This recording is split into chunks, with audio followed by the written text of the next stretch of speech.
Welcome to A Few Minutes with the CEO. My name is Al O'Grady, and for the next few minutes, we'll be talking to the President and CEO of Rogue Resources, Mr. Steve Jong.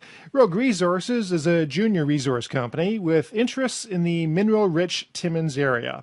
The company has come out with some very interesting news recently, including some drill results at its Langmuir nickel project, a 10,000-meter drill program at its Radio Hill Iron Project, and we'll be talking more about that. And it also announced that it completed a financing for $4.6 million. We'll be talking about those and other points in just a moment. Rogue Resources trades on the TSX Venture Exchange under the symbol RRS. Mr. Jong, thanks for joining us. Thanks for having me, Al. Okay, Steve, as I said in my introduction, you've had some interesting news over the summer. You also came out with a press release earlier today about your Radio Hill Iron Project. What's the latest?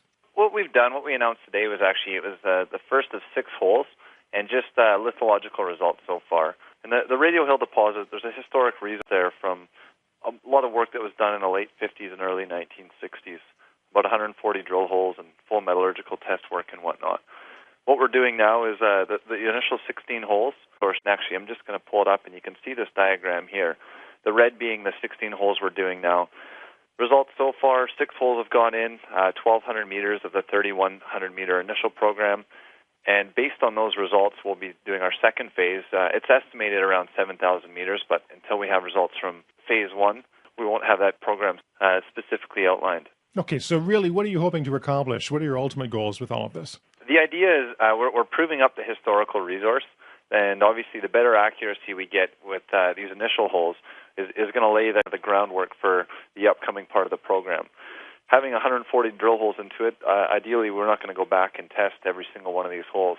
We get consistent results for the first part of the program, and we'll be able to take that and then kind of extrapolate it for the rest of the deposit. And our consultants for this project, we're using SGS Geostat to help manage the project, and we'll be using them right through the resource estimation stage.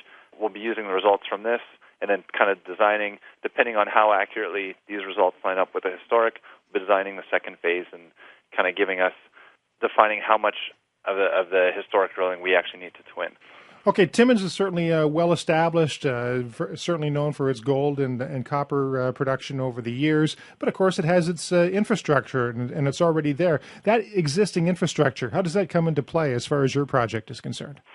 Being an iron project, obviously infrastructure is one of the biggest concerns. A bulk commodity, transport costs, iron's known for its significant capex and whatnot. Our project's unique in that compared to a lot of the other iron projects you see out there right now, we've got infrastructure almost unprecedented in a lot of ways. Actually, I'll pull up a map here.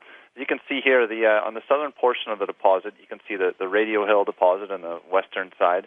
You can see the CN mainline actually goes right through our project. It's about 3 kilometers from the CN mainline to the actual deposit. It's a heavy gauge portion of the CN mainline, so it can handle 10% higher load capacities.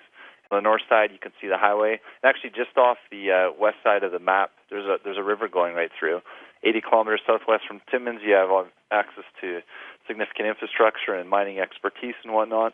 So as far as infrastructure goes, significant advantages with the Radio Hill project. Okay, obviously you had the press release this morning bringing us up to speed as far as your drill project is concerned. Not that long ago, you had a press release as well about some drill results on your Langmuir project. Bring us up to speed on that. The Langmuir project, what we've really done with the company is focus the majority of our resources at pushing the iron project forward. But at the same time, we've got an advanced stage nickel asset, the Langmuir project, with a resource estimate. There was a resource done on the project in June of 2010, outlined 18 million pounds of nickel and 1 million pounds of copper. Where we're at with that is we're at the scoping study level. We've initiated our environmental as well as the permitting process. We've finished our geochem and our geotechnical, and we're actually at the metallurgical stage of the scoping study. Our plan for the project is to finish the scoping study and then just look for the right situation or perhaps the right partner to move forward with the project. Okay, Steve, you gave us a little sneak peek in terms of the immediate future, but $64,000 question. What can shareholders expect in the short term and also in the long term as far as the company is concerned? Obviously, drilling started on the iron side in August. We've sent in our first batch assays, and we'll be expecting to receive results on that throughout the fall. We'll be putting out, once we finish our 3,000-meter program, we'll kind of outline our next steps and whatnot, and a lot of that's obviously based on the results that we receive. Moving forward, in the next 12 months, we expect to be updating the resource estimate on the iron project, and at the same time, actually this fall, we're expecting to see some results for the scoping study. So near term, results on the iron side, hopefully a bit of news on the nickel side. Okay, Steve, money makes the world go round, and obviously you and others are certainly putting your money where your mouth is. You've had a financing recently, not that long ago. Tell us more about that. Yeah, in June we financed for $4.6 million. Use of proceeds primarily, obviously, for the iron project. The scoping study, a lot of that we actually paid for prior to the financing and whatnot, so we're not expecting to see a lot of financial burdens coming from the nickel side. It's nice to be in our position, kind of given the world market and whatnot, where we have an iron project, we have a plan in place for what we want to do, and we actually have the resources to carry through with that plan. We're sitting right now just over $3 million in cash, 37 million shares outstanding, and a market cap of between $8 and $9 million. Steve, that's it as far as the formal questions are concerned. As always, my guest gets the last word. Any final thoughts? Anything you'd like to add right now? Yeah, one thing actually I didn't touch on before is with our iron project. In addition to the historical resource there, we've got a 12-kilometer iron formation that's only ever had 6 drill holes put into it. In 2008, the company flew a VTEM and MEG survey over top of that, but never actually followed up on any of the iron targets there.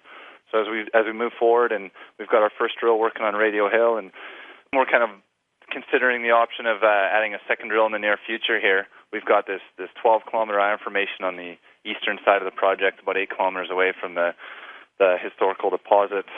Yeah, we're going to be, as we move forward into the new year, we're looking to do some work on that and test the potential there as well. Okay. Steve, I want to thank you very much for your time and sharing your thoughts with us about Rogue Resources. Thank you, Al. Okay. And Rogue Resources trades on the TSX Venture Exchange under the symbol RRS. And you've been listening to Mr. Steve DeJong, President and CEO of Rogue Resources, on A Few Minutes with the CEO, produced by RBL Communications. I'm Al O'Grady. Thanks very much for joining us.